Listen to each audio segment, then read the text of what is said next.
Nikhil was a respected intellectual figure, and he in turn respected academic opinion about public matters. And that is where a relationship between him and some of us comes in. He provided space to those who questioned the nature of this interdependence of society and politics. Today, I have a feeling that space has shrunk and the intellectual parameters seem to have narrowed. It also seems that those in authority and those influencing public opinion have less respect for what we call the public intellectual in these days than they had before. I would therefore like to speak about whether or why this is so, a subject that I suspect would have interested Nikhil.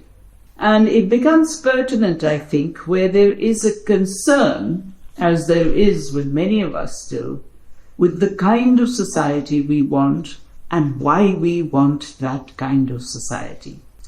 So in the talk today, I'll briefly mention and refer to what I think is implied by the presence of public intellectuals. I'm afraid as a historian, I cannot help but instinctively go back in time. So I begin with mentioning a few persons from the European past associated with the thinking that in modern times gave rise to the public intellectual. And then some references to the Indian tradition, where there were people who played a similar role. I'm not suggesting a connection between the two, but I think that there are parallels in many ways. And finally, I shall suggest what could be the role of the public intellectuals and why there should be a greater visibility of such persons in our society today. Public intellectuals frequently concern themselves with issues related to human rights and to the functioning of society, such that it ensures the primacy of social justice. These issues cover an immense span. I shall choose a couple from amongst them, those that I think should have priority. One is our choice of authority, whether it be religion, the state, or anything else, and how do we appraise that choice. And the second is to draw upon up-to-date knowledge and review the use to which knowledge is being put. We must expect that new knowledge may well oppose existing orthodoxies or well-established authorities. How do we handle the opposition? This hinges on the primacy of reasoned, logical argument in explaining the world around us and its past. In emphasizing the rational, I am not expunging imagination as a process of thought, but the distinction between the two should not be ignored. Such concerns are not recent. They go back to antiquity and they were addressed many centuries ago. I shall mention a few people from the past whose thinking laid the foundation for our right in the present to ask questions from those who are shaping our society. In earlier times, the questions emerged largely from rational argument and logical thinking, but tempered by recognition of the human condition. Their answers did not foreclose the imagined future of a better society on earth and did not require us to wait for heaven or the next birth. Europe claims a tradition of such thinking, and its presence in Indian thought is more often dismissed. But I would contest this dismissal. Societies invariably have to follow the questioning of orthodoxy and authority, at least at challenging moments, otherwise they rapidly become moribund.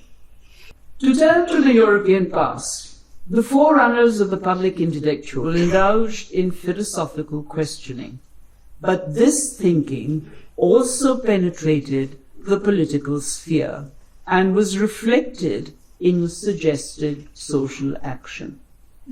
Such persons claimed the right to critique authority, even on occasion, they had to suffer for it, as did, as we all know, Socrates. The Athenian Greeks objected to his denying the existence of deities and to his criticism of the methods of justice in Athens, and for this he was condemned to drink whiskey. But an important strand of European thinking traces itself back to the Socratic method of the 5th century BC. A statement was subjected to many questions and was prized apart to observe the interconnections of its component parts. These could then be linked causally in a hypothesis and tested. A proposition counterposed by its opposite could lead to a dialectical form of debate. The Roman orator Cicero of the 1st century BC, who exposed the corruption of Roman governors, claimed the right to question whatever he thought needed to be questioned, and used his meager brilliance to do so. In the 2nd millennium AD, the Catholic Church wielded power over kings. This power was subsequently questioned. It was one of the issues that stroked European thought into the movement known as the Enlightenment. Philosophers, with whose names we are all very familiar, such as Locke, Hume, Voltaire, Montesquieu, Diderot, Rousseau, and others, began questioning conventional knowledge and practice. There were disagreements among them and with others, but by and large their questions were conceded because they drew on critical reasoning. This brought them together, apart from the common challenge to the moral authority of the Catholic Church in matters concerning what we would today call civil society. The latter was now seen as essentially secular institutions, some run by the state. Religious exclusiveness and intolerance was viewed as backward. Progress, it was argued, lay in inclusiveness and the tolerance of differences. It was not because of, wanting to oppose religion per se that the Church was criticized, but because of opposition to the control that formal religion had on the institutions of society, the family, education, governance, justice. The divine sanction of these institutions by the Church was rejected. Thus, the source of authority for governance was said to be a social contract among people. Apart from other things, an emphasis on reasoned analysis rather than on the open faith made it easier to locate the mainsprings of social functioning and to suggest changes in society when necessary. However, the public intellectual, as distinct from philosophers, is said to have emerged as a recognizable category in the 19th century, linked to what has been called the Dreyfus affair. A Jewish captain in the French army, Dreyfus, was wrongly imprisoned, charged with leaking secrets to the Germans. Those opposing this action argued that the general staff of the army, in league with the politicians, had unjustly punished Dreyfus. This accusation, written by Émile Zola, carried the support of a large number of writers, artists, and academicians, all of whom jointly came to be called intellectuals. Eventually, an inquiry divorced from an emotional anti-Semitism declared that Dreyfus was innocent, and he was reinstated. The meaning of intellectual then crystallized around the notion that such a person need not be a scholar, but had to be someone who had a recognized professional stature and who sought explanations for public actions from those in authority, even if such explanations required critiquing authority and power. Such questions came more easily if there is a critical analysis of the intellectual tradition of the society. Basing arguments on accepted modes of reasoning involves verifying and analyzing the evidence, even if the historical context changes somewhat the mode of questioning. The notion of rational argument over the last 2 centuries has, however, faced criticism. Its centrality was questioned in the statement that the premium on rationality cannot provide complete explanations, and that all explanations, rational or otherwise, are equally viable. Critiques based on rational thought can be diverse, depending on the evidence and the logic inherent in the causal explanation. However, although the idiom of critical reasoning may differ in changing historical contexts, critical reasoning itself can and does continue. It is worth remembering that many of the roots of modern thinking, such as liberal values and democracy, by which we describe ourselves as not being medieval or feudal, go back to these debates among philosophers and others. Nor were the debates confined to Europe, since some of these ideas met with confirmation or opposition when they arrived in other parts of the world, initially riding on the back of colonialism. Let me turn now to the Indian tradition and randomly refer to a few persons that challenged existing ideas and practices and who advocated reasoned and logical explanations for change. We have been so implanted with the theory that our ancestors had no use for rationality as an avenue to knowledge that we tend to ignore our heritage of rational thought. The Indian philosopher who encouraged questions and who explored causality and rational explanations was a close contemporary of Socrates in the 5th century BC, although they lived continents apart and had no links. I am referring to the Buddha. The latter, fortunately, did not have to drink poison, but his teaching was strongly opposed by Brahmanical orthodoxy.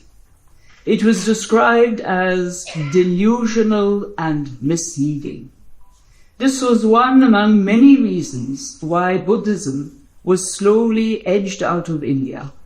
It went into neighboring lands where it flourished and in some places became in its own turn an orthodoxy. One of the most fascinating aspects of the history of ideas is the diverse ways in which societies explain their evolving structures. When asked about the origin of government, the Buddha explained that at the beginning of time there was a pristine utopia where everyone was equal and had equal access to all resources. The first change came when families were demarcated and became the units of society. Subsequent to this came claims to ownership of land as private property. These changes resulted in confusion and conflict. So eventually, people came together and elected from amongst themselves one person, the Mahasamata, the great elect, to govern them and to provide them with laws that annulled the chaos. It was effectively a social contract. But let me hastily add, tongue-in-cheek of course, that neither Rousseau nor Friedrich Engels had read the Buddhist texts. This Buddhist explanation contradicts the Brahmanical, where the story involves the gods and demons at war, and the great god Prajapati having to appoint his son Indra to lead the gods to a victory, in which action lay the roots of governance. Divine sanction is essential, and it colors the attitude to authority. The Buddha's notion of the great elected one is in some ways the reverse of the king, who was divinely appointed, concentrating power in himself.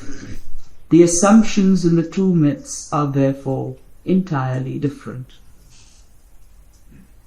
When religion is referred to in early texts, there is of course no mention, and I'm speaking of really early texts, there is no mention of Hinduism, a term invented much later. The multiple sects that constituted Indian religion are referred to by their individual names. And when speaking generally, they are assigned to one of the two streams, the Brahmanical, associated with Brahmanical belief, or the Shamanic, representing Buddhist and Jain teaching, the word Shamanic coming from Shamana, which was the term used for Buddhist and Jain monks. This is the form in which the religions are mentioned for over 1,000 years, from Ashoka, Shamanam Brahmanam, in the 3rd century BC to Al-Biruni in the 11th century AD, who also talks about the Brahmins and the Samaniyas constituting the religions of India. The Sanskrit grammarian Patanjali, about the turn of the Christian era, provides a curious perspective. The Sanskrit grammarian Patanjali provides a curious perspective when he compares the relationship between the two to that of the snake and the mongoose. Clearly, the debates could be virulent, as happens in societies, where some believe unquestioningly in what they are told, but others raise questions. And then there were the Charvak, also called the Lokayat. They were opposed to most philosophical schools as they adhered to a materialistic explanation of life, making virtually no concession to other ways of thinking. No texts of theirs have survived, but references to them keep cropping up unexpectedly in various nooks and crannies of other texts. The Buddha, for example, describes the arguments of some of these sects as the wriggling of an eel. At the turn of the Christian era, when Buddhism had the patronage of royalty, traders, landowners, and popular support, important Brahmanical texts registered an attack on them as heretics, referring to them as Nastika and Ashanga. From the Brahmanical perspective, the Shramanas, Charvaks, Ajivakas, atheists, materialists, and rationalists were all of one category known as Nastika, non-believers. And this was because they questioned the existence of deity, and therefore of the Vedas as the divinely revealed, of the rules of caste practices, of the existence of the Atman, the soul, and their views on karma varied, as some rejected the idea altogether.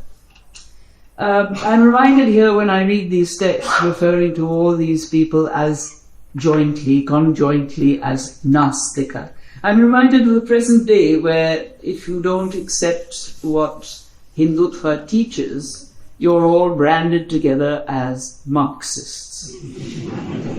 It's a similar strain. The Manodharma Shastra is almost paranoid about the heretics, calling them atheists and preachers of false doctrines. They are said to be like diseased men and are a source of tamas, a condition of darkness. It is in some ways a time of troubles for the orthodoxy, given that some dominant schools of philosophy were striated with degrees of atheism. That is what makes it an intellectually exciting time. Wherever the heretics had a popular following, the attack on them became stronger. A text of the early centuries AD, the Vishnu Puran, is replete with negative references to a person called Maya Moha and his followers. Delusion and deception, as the name Maya Moha implies, are characteristic of the Rook. Maya Moha, we're told, collects all the evil ones, the asuras and the daityas, today's Marxists, and converts them to his way of thinking. Some of their practices point to their being Buddhists and Jains, such as wearing red robes, removing their hair, not observing rituals, and living off alms. Discourse with them is strictly not permitted, since such discourse is declared polluting. A record of such a dialogue would have been fascinating, but only brief references survive. The Charvak continued to be part of the landscape, even if not always directly visible.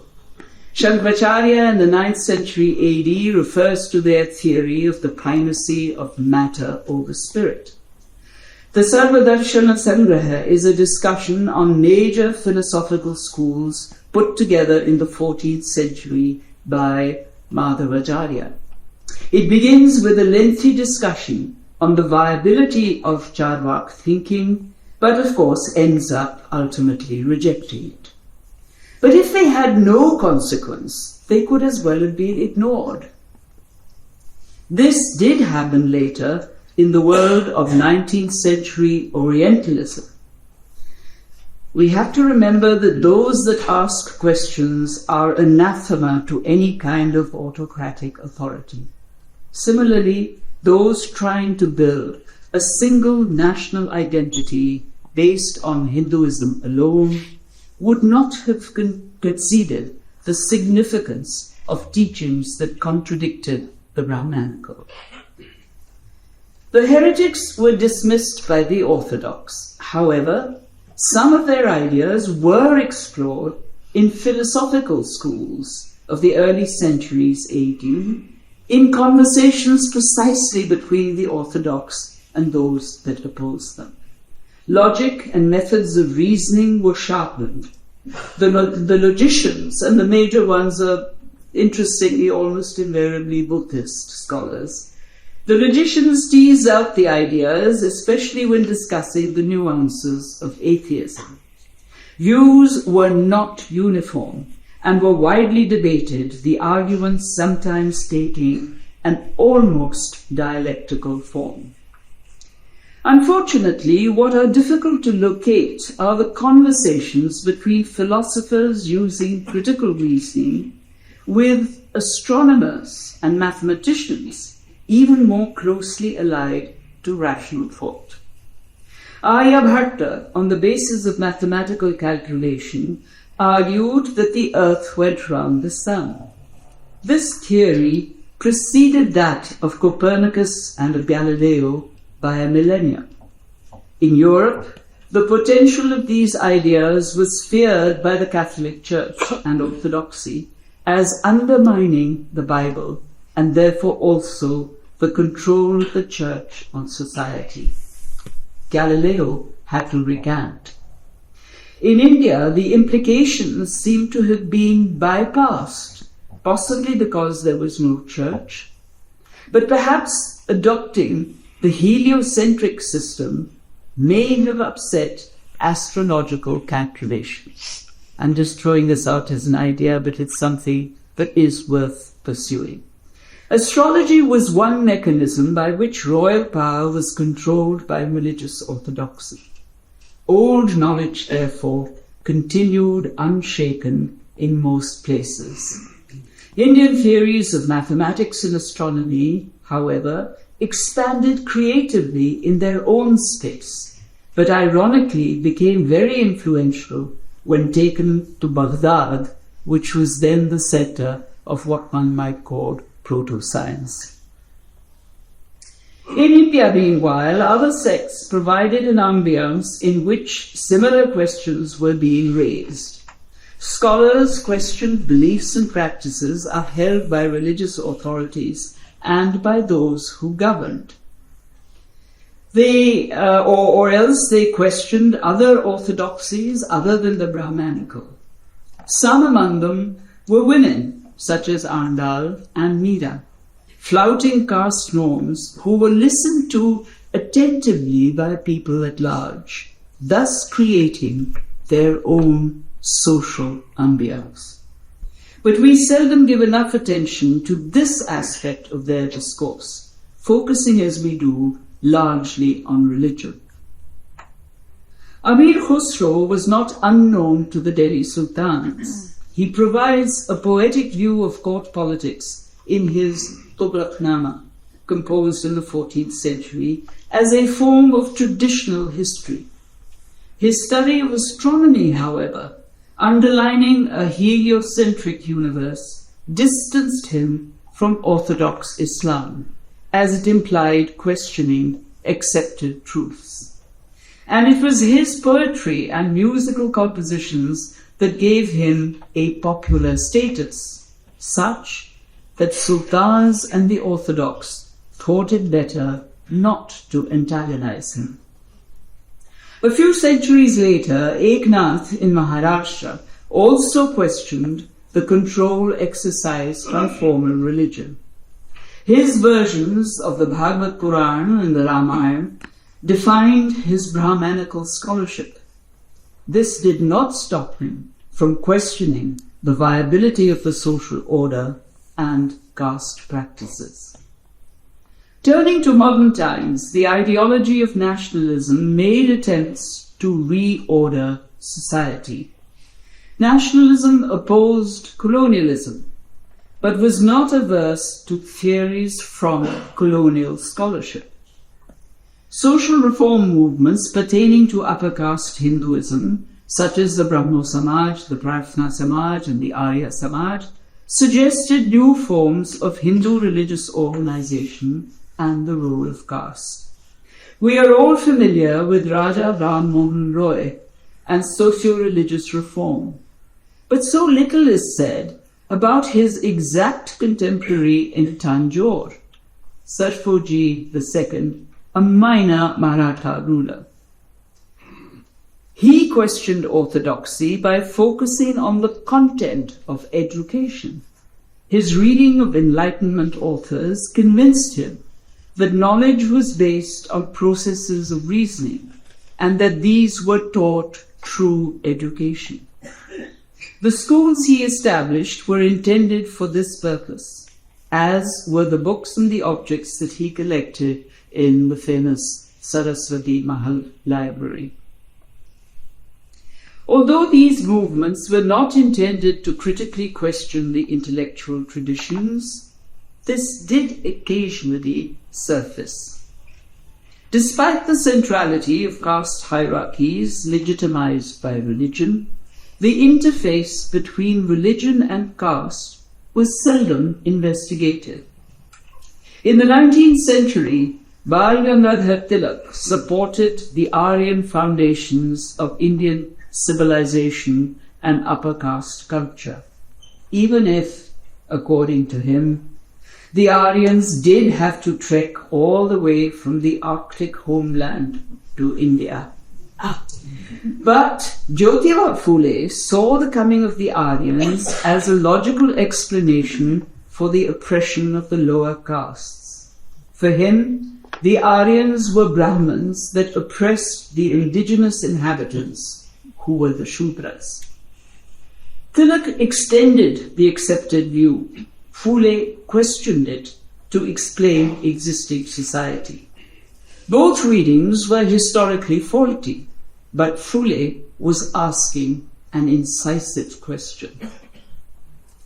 There were others who were also questioning the legitimacy of caste and doubting Brahmanical beliefs. Periyar, or EDR, although not an academic, was known to be as well-read as were his academic colleagues.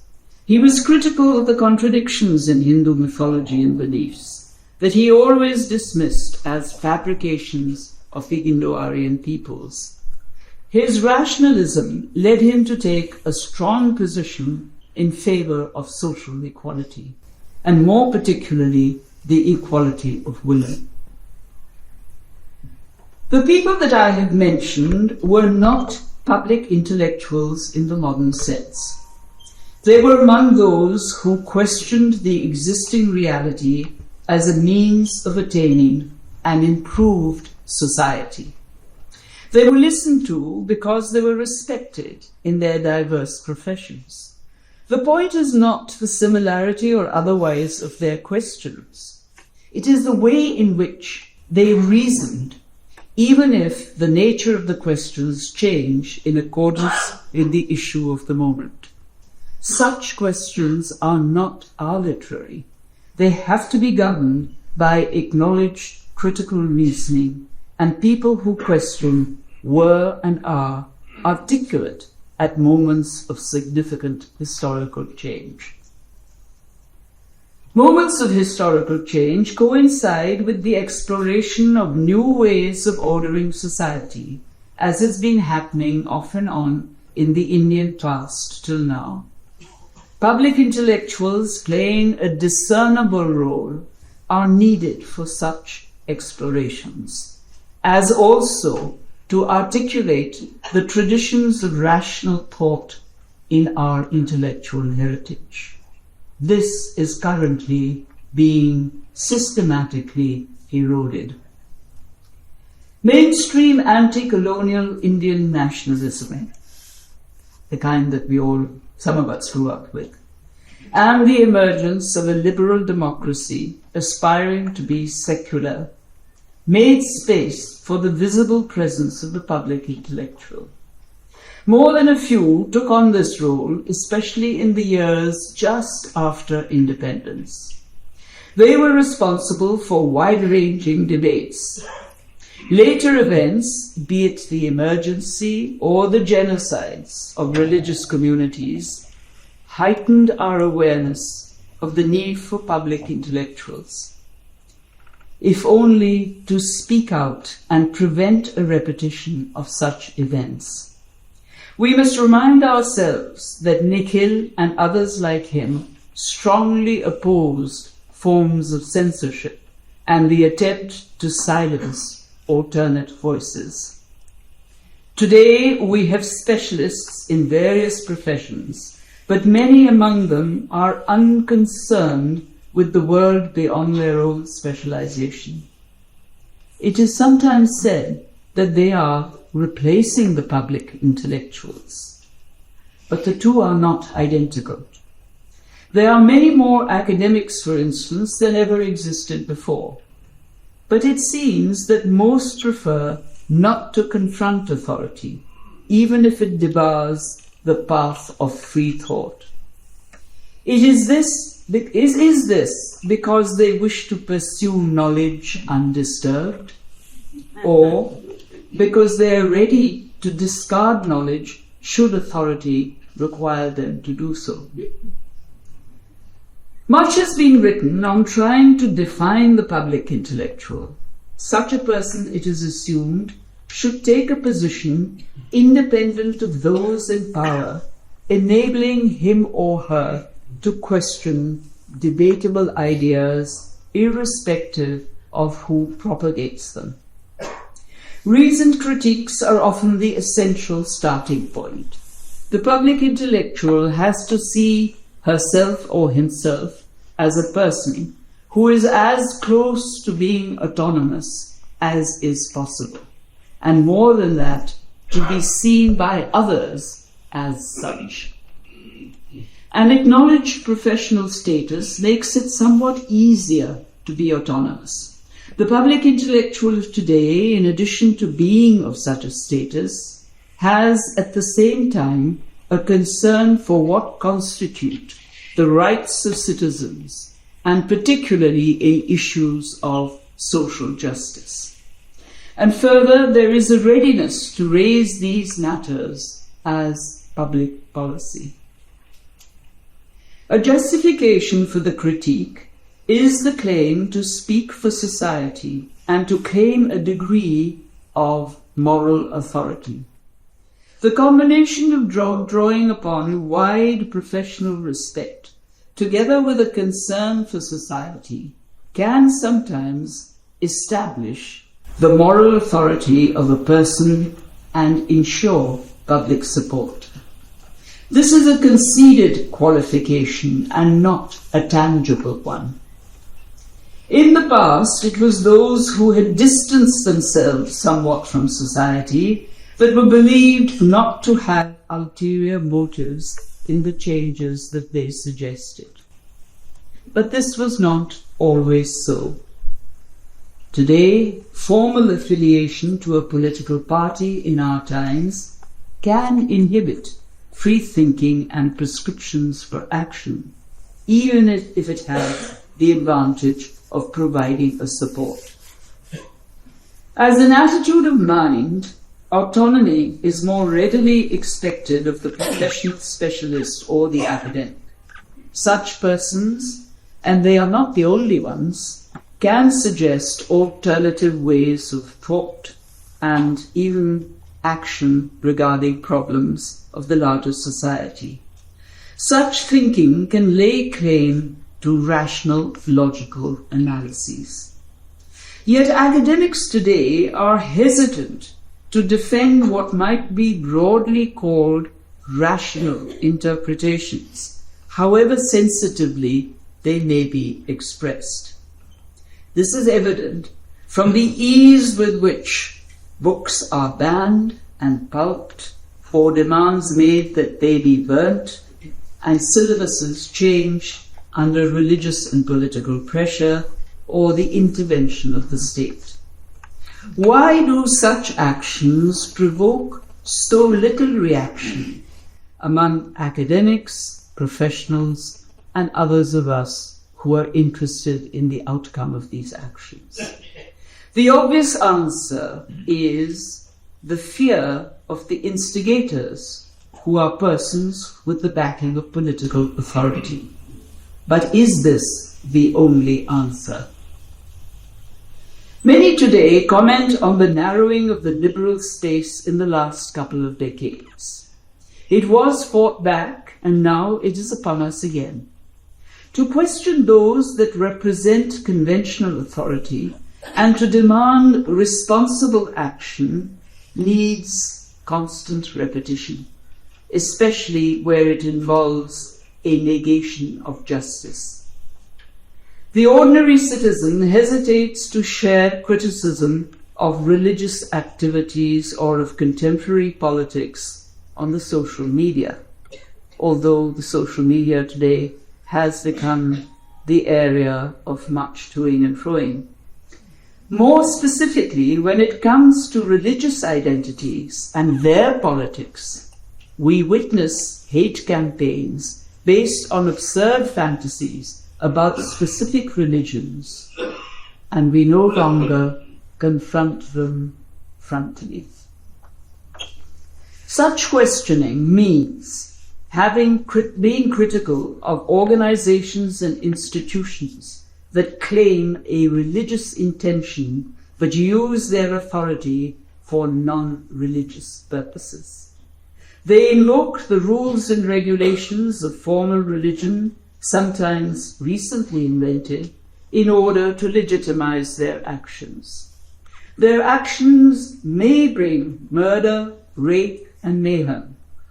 Those outside the organization maintain that the values of religion do not preach violence.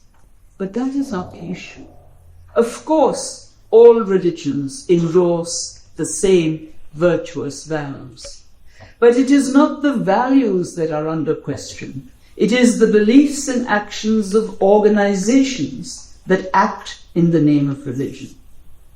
Can the law be brought to bear against those that disrupt our societies, even as they speak in the name of religion.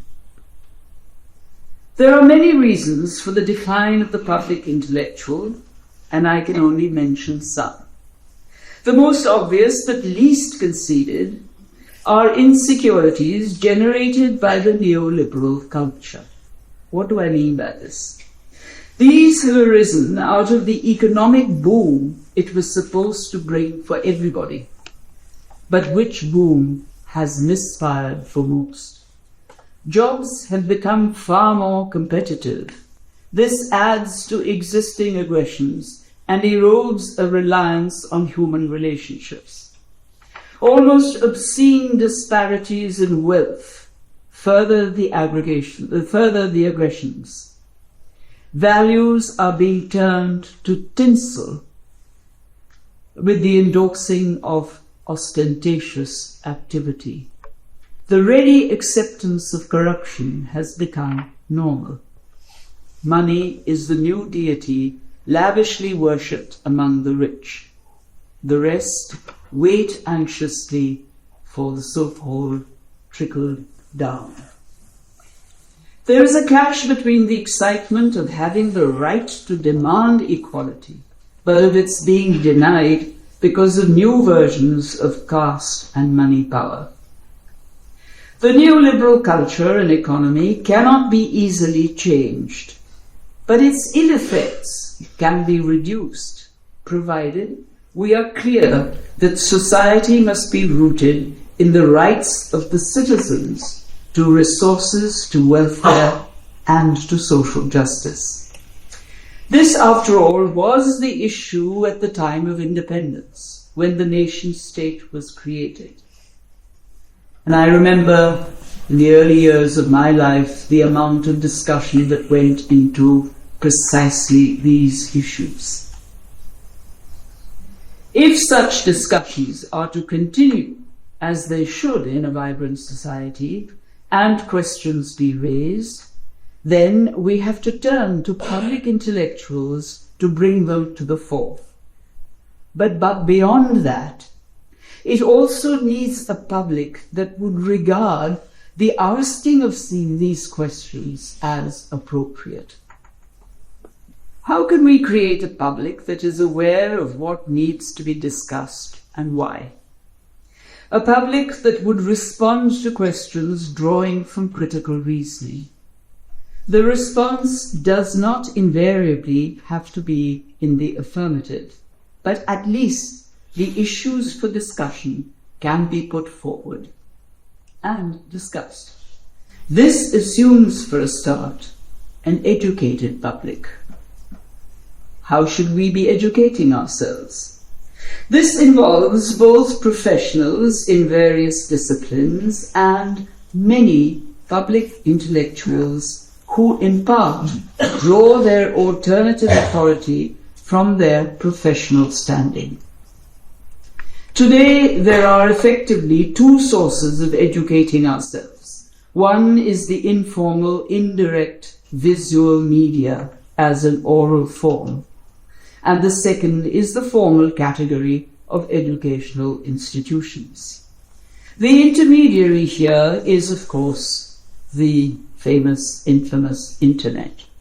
And like the other two, at present, its catchment area does not include the entire society. TV channels imitate each other with panelists playing musical chairs.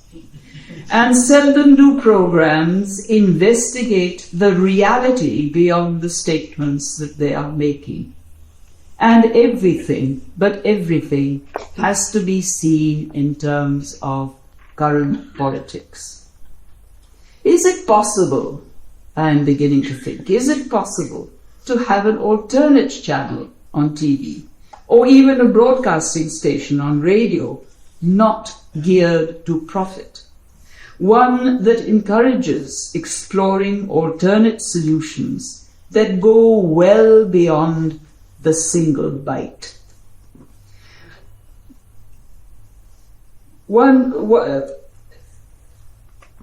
such solutions, going well beyond the civil fight, would really draw on inspirations from a critique of society, economy, politics, and the world around us.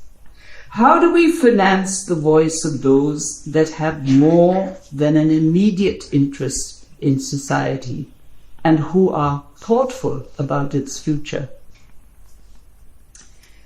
The other source, that of formal education, has to be seen at two levels. The content of education, going back to Sarkozy II, and the autonomy of educational institutions, which is what we should be concerned with today. Education is moving out of the hands of educationists, it would seem, and into those of politicians, political organizations, pretending to be cultural and religious institutions. This makes it crucial to be aware of how politicians today relate to intellectuals, if at all they do. Ideally, the essence of learning lies in enabling a person to think in forms that are analytical, logical, autonomous, not to mention creative. The first step is to provide information of existing knowledge. The next step is to assess whether there is a need for replacing existing knowledge with new, improved knowledge through the process of learning. The educational system as it works today does not even reach to the first step in most schools. Some suspect that the acute shortage of schools and the poor condition of those that do exist may be deliberate policy, arising from the fear of a citizenry that is not merely literate but educated and thinking. Hence the striking neglect of school education in the last half-century. We have an absurd situation where there is virtually no preparation, even for secondary school, leave alone university, in terms of how to handle knowledge. Yet we are rushing to open more universities, IITs, IIMs, and what have you. Inevitably, this situation leads to diluting education to the point of being almost meaningless. In fact, to reduce it to what I call LCD education, the lowest common denominator. For most young people, the methods of thinking that are essential to the nurturing of inquiring minds and those that might resonate with public intellectuals are in fact stymied by the very system of education. One is thankful, though, that there are some who do manage to think independently and creatively despite the system, but they don't add up to the critical mass that we require. One might ask, what are the issues that could be raised by contemporary public intellectuals? For the unprivileged citizen, in fact the majority of our citizens, governance continues to be survival in an anachronistic system clinging to its colonial roots. The unjust distribution of national wealth keeps the poverty line high. Caste and religious priorities still prevail, using the same categories that date to colonial times. Colonial administration invented majority and minority communities and encouraged the identity politics of religion. As permanent categories, these disallow democratic functioning, because in a democracy, those that make up a majority change from issue to issue. Reservation in education and employment retained on a permanent basis reiterates these religious and caste identities, whatever the marginal benefits may be. The solution actually lies in a different, an altogether different ordering of society and economy. The ultimate success of democracy requires that the society be secular. By this I mean a society that goes beyond the coexistence of all religions, a society whose members have equal social and economic rights as citizens, and can exercise these rights irrespective of their religion. A society that is free from control by religious organizations in the activities related to these rights. A society where there is freedom to belong to any or no religion. Public intellectuals would be involved in explaining where secularization lies and why it is inevitable in a democracy, and in defending the secularizing process. Public intellectuals are not absent in our society, nor are they alien imports. They do have a lineage. Historical change requires us to recognize that their role, although similar to earlier intellectuals, needs to be extended in our times. Their predecessors added new dimensions to understanding our society. Were they nurtured subconsciously by earlier heterodoxies that explained the human condition through reasoned and logical argument? Were they also nurtured by exercising a secular moral authority over those that controlled society? And closer to us in time, by negating colonial dominance. Public intellectuals, drawing on critical reasoning, are the inheritors of this bequest. The title of my talk is full of questions, and let me end therefore with a conclusion that will be one of very many, one at least very long question. I would like to conclude with a long question. It is not that we are bereft of people who think autonomously and can ask relevant questions, but frequently, where there should be voices, there is silence. Are we all being co-opted too easily by the comforts of conforming? Are we fearful of the retribution that questioning may and often does bring? Do we need an independent space that would encourage us to think and to think together?